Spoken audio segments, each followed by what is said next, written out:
Dobar dan, draga deco. Danas ćemo raditi Kako igrati Medika u 5 koraka? Medik. Klasa koju svako voli, a niko ne želi da je igra. Odavno nisam radio ovakav tip videa, tako da hajdemo odmah da krenemo. Primary. Ovdje ću da budem vrlo kratak. Ako koristite bilo šta drugo od Crusaders Crossbow, imate mentalne probleme. Crusaders Crossbow daje mogućnost da hitujete neko preko cele mape i da ga healujete. Šta još treba da kažem? To je sve za primary oružja. Samo koristite Crusaders Crossbow. Secondary. Medic ima 4 secondary oružja i sva su, na ogromno iznenađenje, Medigunovi. Što se tiče Medigunova, svi su vrlo solidni. Da, čak i Kritzkrieg. Pa ću ja da navedem kada trebate koji Medigun da koristite.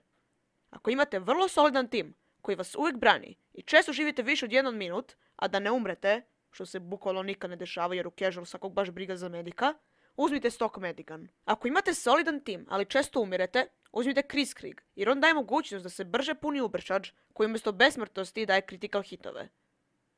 Ako imate očijan tim i često umirete, što je bukvalno uvek, uzmite Quick Fix, koji mnogo brže healuje, brže se puni ubrčač i sa ubrčačom ste manje više besmrtni, osim ako vas ili vašeg healing targeta neko ne headshotuje.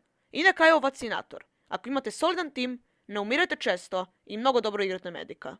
Ovo je najkomplikovaniji Medigun za korišćenje, jer umjesto Uber Charge dobijate imunost na jednu vrstu damage-a. Da li je to Fire Resistance, Bullet Resistance, Explosive Resistance i tako dalje.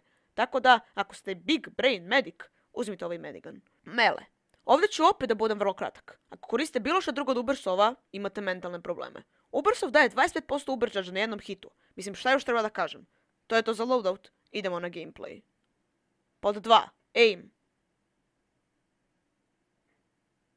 Pod 3. Movement. Kada ste medic, imate movement, kao da ste epileptičar koji je slikao selfie sa blicem uključenim.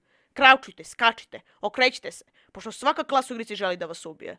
Pod 4. Šta raditi protiv drugih klasa? Samo beži od njih. Pod 5. Medic vs. medic. Zašto? Ja se nadam da vam je bilo jasno ovo što smo danas radili. Can't aim. I danas sam držala čas. Kako igrati medika u 5 koraka?